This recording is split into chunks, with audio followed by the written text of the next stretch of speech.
University of health sciences की तरफ से सेमेस्टर सिस्टम जो कि डीपीटी एलाइड हेल्थ साइंसेज और बीएसएन का रिज़ल्ट अनाउंस हुआ है फर्स्ट सेमेस्टर का। तो रिज़ल्ट आने के बाद स्टूडेंट्स के माइंड में बहुत सारी क्यूरीज थी।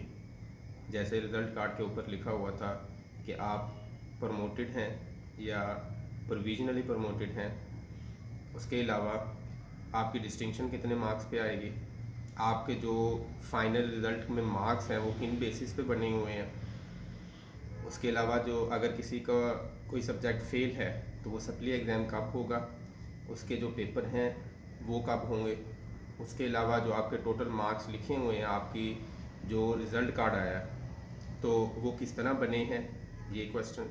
और उसके अलावा अगर कोई फेल हो गया है तो वो रीचेकिंग कैसे करवा सकते हैं। ये क्वेश्चन हैं जो मोस्टली स्टूडेंट्स पूछ रहे थे। इसमें मैं वन बाय वन करके जितने भी क्वेश्चंस मैंने पहले बोले हैं मैं उनका आंसर करता जाऊँ। इसमें सबसे पहले तो जो रिज़ल्ट कार्ड पे लिखा होता है प्रमोटेड आर प्रोविजनली प्रमोटेड, इसका मतलब ये है कि जिस स्टूडेंट के सारे सब्जेक्ट पास हैं वो प्रमोटेड है सेकंड सेमेस्टर में। जिसका अगर कोई एक भी फेल है, दो फेल हैं, तीन चार जितने भी फेल हैं तो उसका लिखा हुआ है प्रोविजनली प्रमोटेड। इट मीन्स कि वो सब्जेक्ट में फेल है लेकिन वो अपने सेकंड सेमेस्टर की भी तैयारी करेगा, अपने वो भी पेपर देगा। उसके अलावा जिन सब्जेक्ट्स में फेल है वो भी अगले सेमेस्टर में पेपर देगा। ठीक है। उसके अलावा जो सेकंड क्वेश्चन था कि डिस्टिंक्शन कितने मार्क्स पे आते हैं। यूनिवर्सिटी ऑफ हेल्थ साइंसेज का ये रूल है, अगर किसी स्टूडेंट के 85% मार्क्स आ जाएं किसी भी सब्जेक्ट में तो उसको डिस्टिंक्शन मिलती है। किसी भी सब्जेक्ट में अगर 100% में से 85% मार्क्स आ जाएं तो वो डिस्टिंक्शन कंसिडर होती है। उसके अलावा जो सप्ली के एग्ज़ाम हैं वो कब होंगे। इसमें जो सेमेस्टर सिस्टम होता है इसमें आपके सप्ली के एग्ज़ाम अलग नहीं होते।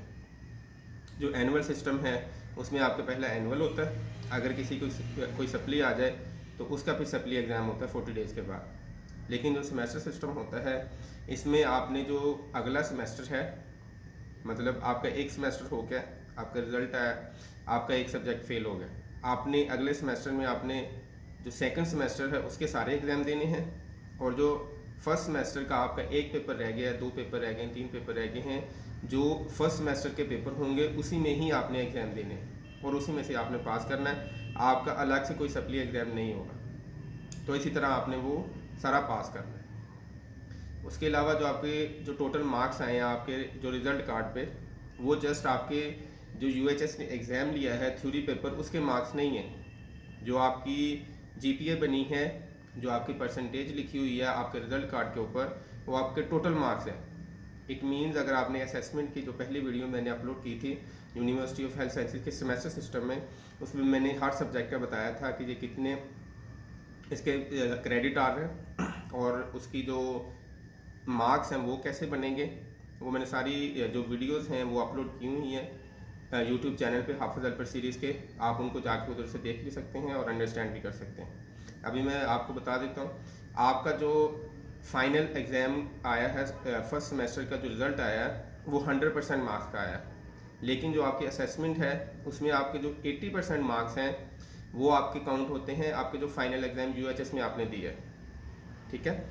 उसके अलावा आपके 15% आपके जो मिड टर्म एग्ज़ाम आपके जो कॉलेज में हुए थे वो कंसीडर होते हैं और 5% आपकी जो असेसमेंट है, आपकी क्लास अटेंडेंस है, आपकी प्रेजेंटेशन है, आपकी क्विज़ेस हैं, वो 5% आपके वो काउंट होते हैं जो कॉलेज वाले भेजते हैं। इट मीन्स 80% आपका फाइनल का एग्ज़ाम, 15% आपका मिड टर्म एग्ज़ाम और 5% आपका जो असेसमेंट है, ये टोटल मिला के 100% बनता है।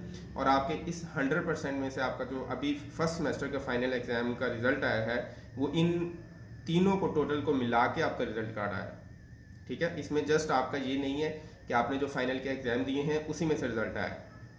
ठीक है। इस तरह जो एनुअल सिस्टम होता था उसमें भी ऐसे होता था। उसमें अगर 100 मार्क्स का पेपर है तो आपका यूएचएस पेपर लेता था 90 मार्क्स का और 10 मार्क्स के आपकी इंटरनल असेसमेंट होती थी। तो जब रिजल्ट आता था तो वो इंटरनल असेसमेंट उसमें डाल के तो फिर 100 में से वो आपको रिजल्ट देते थे। ठीक है। और इसमें जो पासिंग क्राइटेरिया है यूनिवर्सिटी ऑफ हेल्थ साइंसेज का वो 50% है, मतलब 100 में से आपने 50% मार्क्स लेने हैं तो आप पास होंगे।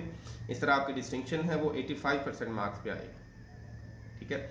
उसके अलावा जो रीचेकिंग का है उसमें ऐसे होता है, जब आपका रिजल्ट आ जाता है तो उसके 10 दिन के अंदर अंदर आपने एप्लीकेशन फॉर्म सबमिट करवानी होती है। इसमें दो तरह की आपकी रीचेकिंग होती है, एक रीकाउंटिंग होती है और एक री एवेल्यूएशन होती है। इसमें जो रीकाउंटिंग होती है उसकी फ़ीस कम है और जो आपकी री एवेल्यूएशन होती है उसकी फ़ीस थोड़ी सी ज़्यादा है। रीकाउंटिंग में क्या होता है, आप एप्लीकेशन देते हैं, इसके मैं प्रोसेस भी बता देता हूँ। आपने यूनिवर्सिटी ऑफ हेल्थ साइंसेज की वेबसाइट पे जाना है, वहाँ पे डाउनलोड के ऑप्शन में आपको रीचेकिंग फॉर्म मिलेगा, वहाँ पे आपने उसको फिल करना है। आपका जो प्रिंसिपल, आपका डीन या कोऑर्डिनेटर जो भी आपके कॉलेज में है उसके साइन करवाने हैं। उसके अलावा यूनिवर्सिटी ऑफ हेल्थ साइंस की वेबसाइट पे ही आपने चलान फॉर्म वो फिल करना है, उसका प्रिंट लेना है, फ़ीस जमा करवानी है बैंक में, वो चलान फॉर्म और फॉर्म आपने यूएचएस में जमा करवा देना है, ठीक है।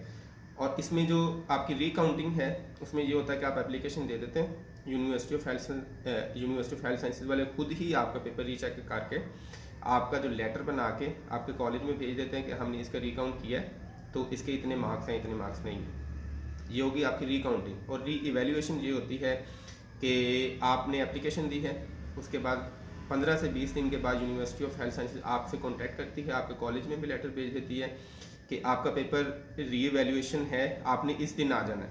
उस दिन आप उधर चले जाते हो यूएचएस में, वो जो आपका पेपर होता है वो आपको वहाँ पे बैठ के आपको दिखाते हैं कि आपका ये पेपर है।